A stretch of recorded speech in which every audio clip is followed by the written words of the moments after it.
Hi, welcome to our new feature of AFC Past President Spotlight. Um, I'm so pleased to have our guest today, Jeff Allbritten, President of the Florida Southwestern State College. Um, as you may have seen on our social media channels, we are accepting nominations for our elected officer positions for the AFC. The deadline is fast approaching on June 15th, and we thought it would be nice to feature a spotlight on a former FACC AFC president, and we're so lucky to have such a great range of people who are willing to serve the association through the years. Thank you so much for your time, Dr. Allbritten, for serving for AFC. We really appreciate everybody who takes the time to do that. All of our presidents have such wonderful and different stories of their time in office and their road to the office. So if you're ready, Dr. Allbritten, I just have a few questions I'd like to ask you about your time as an elected officer. Ready to go. All right. So what year were you president of FACC or AFC? Do you remember? 2007. All right. I remember because I still had hair. It was good year, good year. It's a good year, yeah.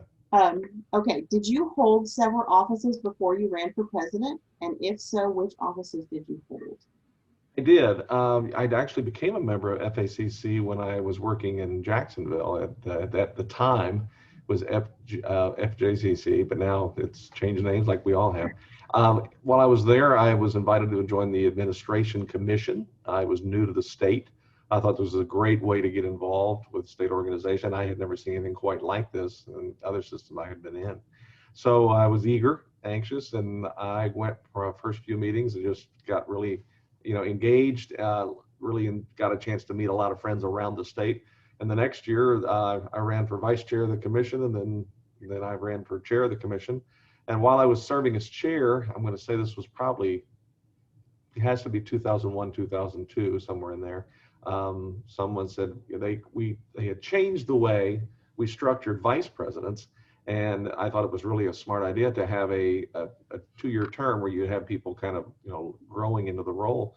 So I ran for vice president for commissions, and I won, and had just a fabulous time. Learned so much about the state system, learned so much about other colleges, and I think it gave me a real leg up, a real advantage to moving through my career, because I just knew so much about the system. So those are great memories. And my next question was going to be, do you have any fond memories of your term of service? Oh, I do. I have great memories of my very first the convention in the fall. It was in Orlando that year, in the fall of '99. And I went and I watched, I think Chuck Mojock at the time from Lake Sumter was running for president of the commission, but I think at the time he was at Daytona. He wasn't a college president then. And I just watched all the fanfare, and it seemed like a real political convention, and I was hooked. And the ability to kind of make friendships and have dinners with people and kind of watch the things go on, it just drew me in. So that first one was a great memory. And then so many more after that, where we went around the state and had a chance to visit areas that I had never been in before. And just, you've got great friendships outside of your own institution, which I think really broadens you. So yeah, I mean, too many to list, but. Yeah. So my next question is kind of along the same lines. People join the AFC or FACC at the time for numerous reasons. What is one reason you would give for why membership and engagement in AFC is a must for a leader in the Florida college system? Well, to not seem redundant, but I think there's a legitimacy of understanding people's roles when you're asked to lead an institution, to try to understand. I certainly think I was, I had basically every role in the academic side of an institution. Began teaching as a faculty member, oh goodness, too many more years ago to even mention, 1988 at a university in Tennessee, and did that for about 8 or 9 years, then moved to the administration and associate dean, department chair, dean. Having served all those roles, you really get a sense of how people, what their daily lives are like, and what their struggles and opportunities are. That's the same with being involved in the association. It gave me a sense of, if I was just focused on my own institution, I don't think I'd have very much breadth, because we all think we have it all solved. And as you work with other institutions, you realize the problems are the same and nobody's got them solved. But there are some good best practices you can learn. and you can have a support mechanism outside. And that's really important for a leader, is to develop a support mechanism outside your own institution, because it's better that you go outside to get that, because you need a biased, objective, no one with a skin in the game kind of thing. And that's one of the things the association provides you, at least it did for me. If you take advantage of it and get involved with the networking, you really can learn a great deal, and I think propel yourself much faster and farther. Thank you. So the next question was, do you feel that being an elected officer at AFC maybe helped you along the way in your career at all? Oh, absolutely. Because I became known around the state. Maybe that's good, maybe that's bad, but in the sense of what I do and how I can get things done. I think when it came time to look for senior leadership in an institution, I had that under my belt. I had the ability to work with large groups of people and lobby for issues and understand the finesse factor that sometimes the bull in the china shop approach, it may not be the best. And that I think one of the things that's important in any of these kind of roles, a president for sure, is that don't start believing your own press, and keep yourself humble and realize that this thing can change in a minute. I think that's what you learn from large groups of people, and you get input, and people can humble you real quickly. They can say, "Now get off your high horse, Jeff. We know you win." And that's really helpful for me. I think at the moment, Eileen, you may have to correct me on this, I'm the only current president in the state system that was a president of AFC. That hasn't always been true. Chuck Marjock was another. I think we had another before that one, but at the moment, I think I stand alone. I hope to see more people come through the association and take over state leadership. Nothing wins like success, and if you know how this system works together and can battle things, I think that makes you a better leader. So I hope that I'm talking to you out there, that someone is listening, that use this association to benefit your own institution, but also think about how it positions you for leadership and what you would do once you're in that leadership from what you learned from AFC. You're just like hitting all my questions. Because I was going to say, what would you say was the best part of being president of AFC? Well, I think personally, for me, this is selfish, traveling to the other institutions and getting a chance to talk and meet people. Personally, for me, I benefited from the wisdom of some people who had done these jobs for 20 years, and I'm still kind of a newbie coming up in the system. And that learning curve was cut short by a lot of that assistance I got from really good people. Some of the best friendships I've had in my career and my whole life really came through AFC, and so I treasure that. That's really important. And it's good to see people in the organization grow and change. So I wouldn't change it for anything. If you could pass on some advice to somebody who's maybe on the fence about running for office, what would it be? Most important thing is to get the support of your own administration, because without that, you're dead in the water. Yeah. You have to make sure that the institution you're with accepts the fact that you're with, and many institutions will applaud and assist you because they want to see their own folks become in leadership positions.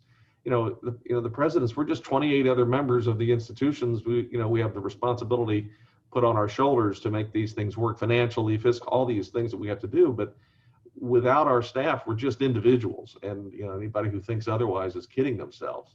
So it's important to, and if you've never met your own president, make an appointment. It's not as intimidating as you might think, or maybe it is. It's not with me, I don't think. But no, I don't. We don't have those people on it. So let that be known, especially if you're looking for statewide office. I think it's important, and tell them why, and see if you can elicit their support. I think that's really key to your success, not just in getting it, but in serving in that position. That's some great advice. That is, yes. Okay, what is one thing that you think AFC could do for its members now? Maybe something we're not doing, maybe something that's just... Well, the area that was always the question, why do I want to belong? I answer that for myself, and maybe that was somewhat self-serving. We all do things that further our careers or make us happy. But I think, the thing that's really important is the professional development that comes. That aspect wasn't there as much when I first started. So I applaud the efforts of the team to have put that in. I think that's key, especially for folks who feel like, well, I'm not in a position where it really matters. Listen, trust me, every position in these institutions that we serve matters because it's all feeds back. We have a program here at FSW called Dedicate to Graduate. Cute slogan, but what it's all about is saying that every person here, from the groundskeepers to the librarians to the folks who work in the camp, everybody matters in affecting a student's decision or outcome in their graduation process. That is not trivial, and that is not pablum. It is absolutely true, because I can't tell you how many people come to these institutions and they have panic attacks when they walk in because, colleges are a little, unapproachable, difficult. So having a key staff at the right moment, you never know when you have an impact, and you may never learn about it. That's the sad part. You may never get the feedback, but I can promise you, I've heard this over and over and over. People say, if it wasn't for that lady who got up out of her chair and walked me, and I think that person needs to know that. I wish they get that feedback, but I promise you, when I talk to our own team, I say, if you look at this as just a job, please leave. Please get a job elsewhere. There's plenty of jobs in our community you can go work for. Right. What I want are people who are here because they realize that we're more than just a place to work. We're kind of mission driven, and I'm not, being naive by any means. We all work for a living, but I think what we get up for in the morning here is a little different than going to a bank or going to J.C. Penney's. I do, and I'm sorry you're not going to convince me otherwise, because this is why we exist in some case. I know it's why I exist, is we love what we do. So being a part of the association gives you outlets and input that you're never going to get anywhere else. You're going to be pretty much hearing the same thing from your own folks around the college. You need to broaden those horizons. I don't care if you never run for a position, it just makes your life better. So that, to me, is an all-encompassing reason. So we always say that the thing that makes AFC unique is that everybody from the janitor to the president could be a member. That's right. That's right. And I'm a lifetime member. And I've, like I said, I've been a member now, oh my gosh, 22 years. Mm-hmm. And I love the association. I think it does so much good. And, I love our conventions. And I love the fact that people get to come. I think that's a high point of the year. Why shouldn't we celebrate? Sometimes people almost get embarrassed that we say, listen, we need to celebrate each other more often. We really do. And we shouldn't be ashamed about that. And we shouldn't, make excuses about it. To pull together and act as a unit. So I'm glad. Go AFC. It's still hard for me to say that. I'm still, it's half my career FACC, but yeah. I'm with you. I've been here a long time, and it's always FACC. I know, but it's hard to change. Yeah. Yeah. All right, I got one more question just for fun. Yes. If you could tell your younger self one thing before you took the plunge to run for office, what would it be? Well, thinking back to my candidacy year, I think I ran at the 05 convention. You run a year ahead and then you're president-elect for a year. So I look back and the most fun we had was the whole campaign slogan and the theme music and getting up on stage and talking. And I sort of patterned ours after the Bill Clinton thing, don't stop thinking about tomorrow. It was a lot of fun. If I had to tell I'd say tone down the showmanship a little, perhaps. But everybody's caught up in the moment, and I had a great time. Those are great memories. But I would say to myself, just enjoy it more. Don't work. I remember working hard at the convention to going to every meeting. That's important. I said, but enjoy the moment. Enjoy, because it won't come again. So that's some great advice. And yes, those campaigns at the conference are always so much fun. They're some of our best memories. So. Well, thank you very much, Dr. Allbritten. It's been a pleasure speaking with you today. We thank you so much for your time and your insight into serving as the president of AFC. Hopefully somebody out there who is thinking about serving will be inspired by your story and take the plunge. We love it when our members have a chance to share their story about AFC. So I just want to make sure everybody remembers, don't forget to submit your nominations or applications by June 15th, so you'll be eligible to run for office. Thank you so much for your time. Thank you, Eileen, and good luck, everybody. And hope you have a successful year coming up. Thanks. Thanks.